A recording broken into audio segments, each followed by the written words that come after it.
तो दोस्तों नमस्कार, स्वागत है आपका 30 डे लर्निंग चैलेंज के डे नंबर 30 में। आज डे 30 है। हम लोगों ने 30 डे का लर्निंग चैलेंज 30 डे तक कंप्लीट किया। तो जो लोग इसको देख रहे हैं 30 डे तक लगातार, उनको बहुत बहुत धन्यवाद। और मुझे पूरा भरोसा है कि अगर आपने 30 डे लर्निंग चैलेंज को अपनाया है और जो ई बुक है, जो हर वीडियो में मैं बोलता हूँ कि ई बुक ले लीजिए, बहुत कुछ है, तो जिन्होंने भी ई बुक लिया है उनके लाइफ में वैल्यू ऐड हो रहा है, तो उनको भी बहुत बहुत बधाई।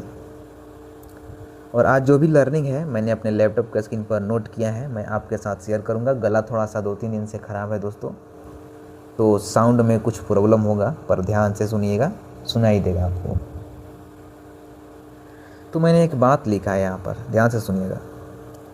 आज वही कल है जिसकी फिक्र तुम्हें कल थी। आज वही कल है जिसकी फिक्र तुम्हें सता रही थी, लेकिन आज कुछ हुआ क्या? कुछ नहीं ना, तो फिक्र किस बात की है?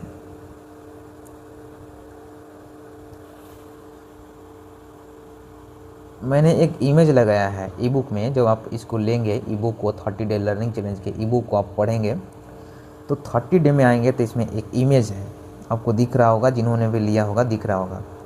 इसमें लिखा है, bro nobody care about you until you win show win. कोई तुम्हारी परवाह नहीं करता भाई साहब। सच्चाई ये है कि कोई तुम्हारा परवाह नहीं करता, कोई नहीं। जब आप साइकोलॉजी पढ़ते हैं तब समझ में आता है ये सब चीज़ें।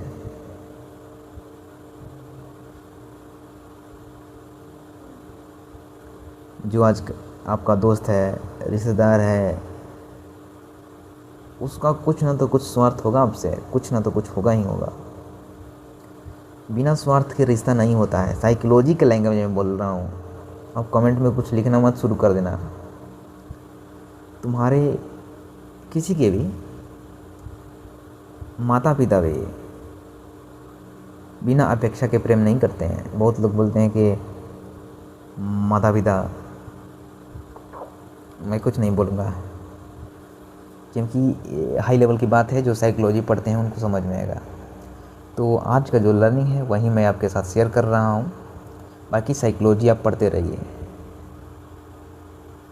बस इतना ही कहना चाहता था कि कोई भी रिश्ता, और स्पेशली मैं किसी को नहीं टारगेट करूँगा, कोई भी रिश्ता बिना इंटरेस्ट के नहीं होता है। बात ख़त्म।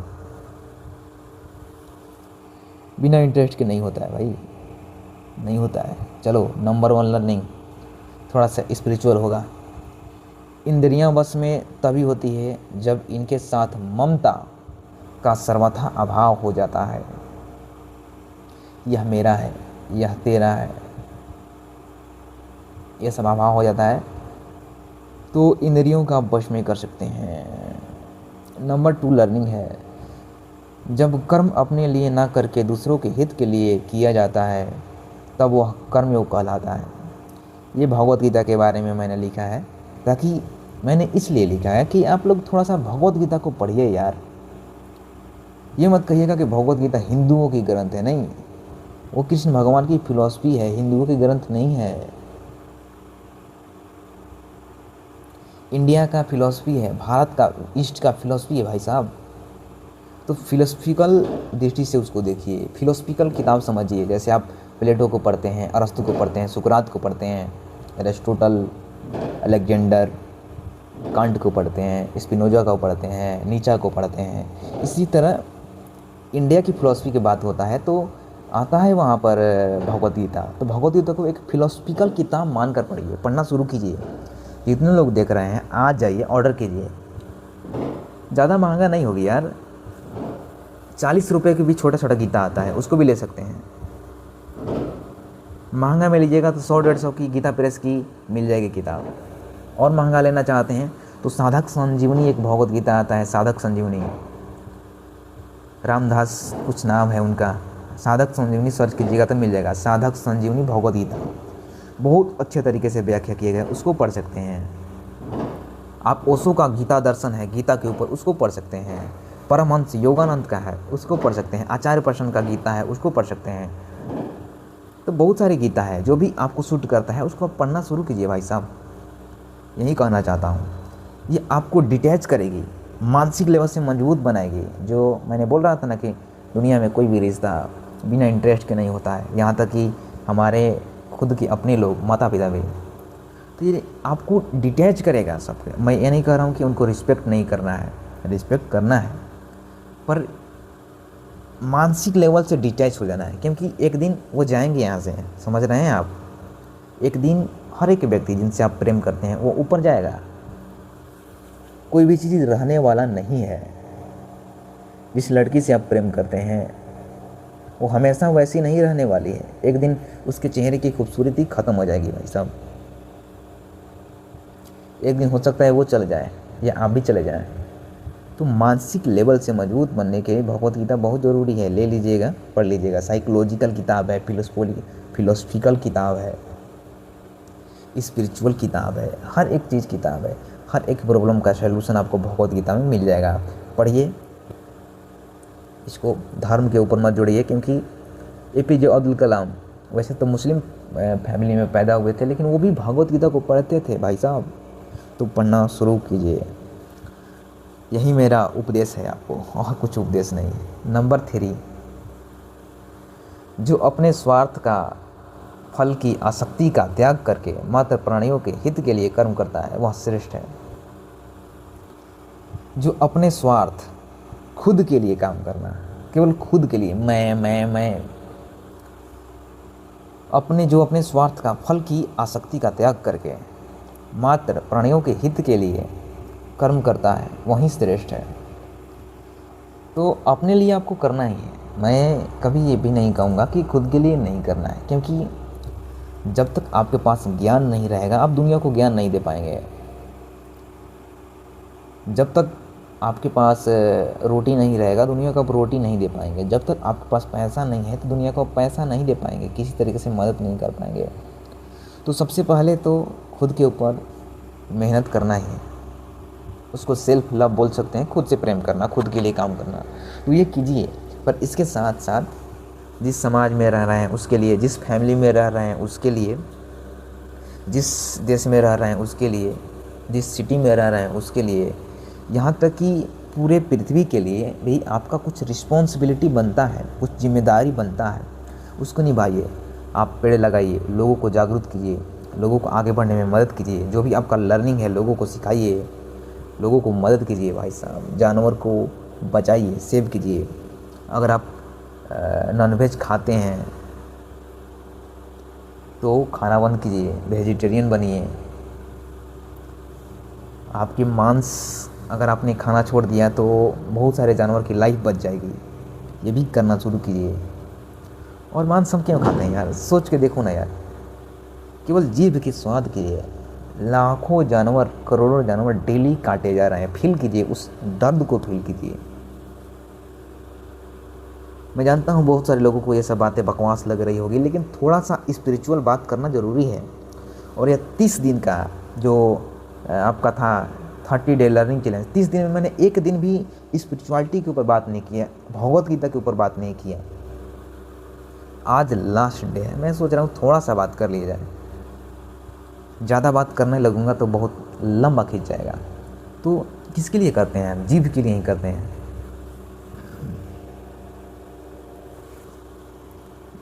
तो भाई साहब जीभ को कंट्रोल कीजिए। आपके दिमाग से, आपके शरीर से ज़्यादा मजबूत आपका जीभ हो गया है। इसी की वजह से तो आप कत्ल कर रहे हैं, जानवरों का काट रहे हैं। तो मैं यही विनती करूँगा सबसे भाई दोस्त लोग कि भाई शाकाहारी बन जाओ। अगर तुम नास्तिक भी हो, अगर ईश्वर को नहीं मानते हो, तो भी भाई साहब जानवर को मत खाओ। उनको जीने दो, उनको आनंद लेने दो अपनी ज़िंदगी का। तुम भी आनंद लो, उनको भी आनंद लेने दो। और इसका धर्म अधर्म, नास्तिक आस्तिक से मतलब ही नहीं है। जो व्यक्ति जागृत है वो जानवर को नहीं खाएगा। जागृत व्यक्ति कोई भी हो सकता है, हिंदू, मुसलमान, जैन, बौद्ध, ईसाई, यहूदी, कोई भी जागृत इंसान मांस नहीं खाएगा। जैसे APJ अब्दुल कलाम मुस्लिम परिवार में पैदा हुए थे, लेकिन वो मांस नहीं खाते थे, नहीं खाते थे मांस, बिल्कुल भी नहीं खाते थे। शाकाहारी थे, वेजिटेरियन थे। तो मैं यही कहना चाहता हूँ, कोई भी हो, कोई भी सुन रहा हो, वीडियो को देख रहा हो,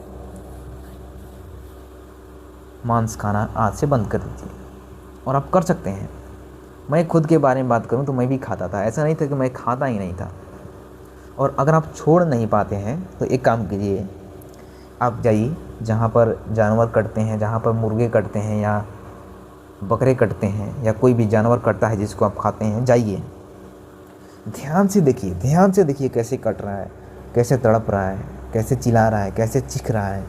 उसके दर्द को महसूस कीजिए, खुद को उसके जगह पर रख कर देखिए। देखिए कि फील कीजिए कि आप बकरे हैं और आपके गर्दन के ऊपर कोई छुरी चला रहा है। उस दर्द को फील कीजिए, फील कीजिए उस दर्द को। फील कीजिए कि कोई इंसान है, आपका बच्चा है, आपका दोस्त है, आपका भाई है, वहाँ पर है और उसको काटा जा रहा है। फील कीजिए उस दर्द को, तब आप नहीं खा पाएंगे, तब नहीं कहेंगे कि बहुत आनंद आता है। भाई साहब, कंट्रोल किया जा सकता है। दुनिया में बहुत तरह के पकवान है, भोजन है, उसको आप खा सकते हैं, खाइए, आनंद लीजिए। लेकिन एक ही चीज़ तो आपको छोड़ना है, मांस, एक ही चीज़, और कुछ नहीं छोड़ना है। सब कुछ खाइए लेकिन मांस खाना छोड़ दीजिए।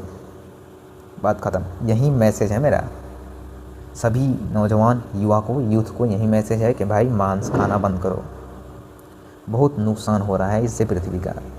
मैं जानता हूँ बहुत सारे लोगों को बकवास लग रहा होगा, लेकिन एक जागृत व्यक्ति के रूप में जो भी कहना है मैंने कह दिया। भगवद गीता पढ़िए, मांस खाना बंद कीजिए।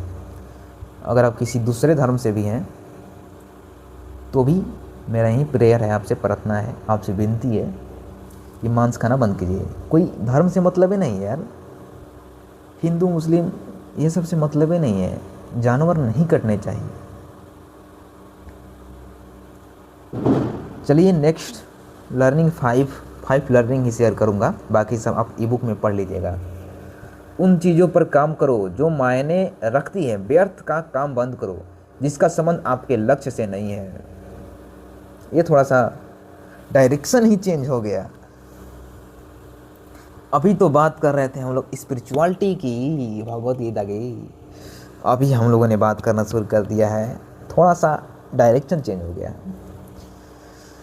तो यहाँ पर मैंने ये बात कहा कि उन चीज़ों पर काम करो जो मायने रखती है, तुम्हारी सफलता के लिए जो काम मायने रखता है उस काम को करो। व्यर्थ के काम करना बंद करो, अपना समय बचाओ। तो दोस्तों ये थी 30 डे लर्निंग चैलेंज का डे नंबर 30 और आज ये कंप्लीट हो गया है। पूरा प्लेलिस्ट है यूट्यूब के ऊपर, जाइए देखिए, प्लेलिस्ट में होगा 30 डे लर्निंग चैलेंज, उसको सेव कर लीजिए, वीडियो को लाइक कर दीजिए, दोस्तों के साथ शेयर कीजिए इसको और वेजिटेरियन बनिए। मेरा मैसेज, लास्ट मैसेज 30 डे का मैसेज यही है कि आप वेजिटेरियन बनिए। और जितने भी लोग वेजिटेरियन हैं उनको बहुत बहुत धन्यवाद। और दोस्तों आनंद में रहिए, मौज कीजिए, भगवद गीता पढ़िए और अपने लाइफ को सुधारिए, अपने दोस्तों के लाइफ को सुधारिए, अपने समाज को बेहतर बनाइए, अपने देश को बेहतर बनाइए, अपने देश के लिए काम कीजिए, बिल्कुल भगत सिंह की तरह, बिल्कुल विवेकानंद की तरह अपने देश का परचम पूरी दुनिया में लहराइए। मिलते हैं कभी किसी और चैलेंज के अंदर, तब तक के लिए दोस्तों बहुत बहुत धन्यवाद। जय श्री राम।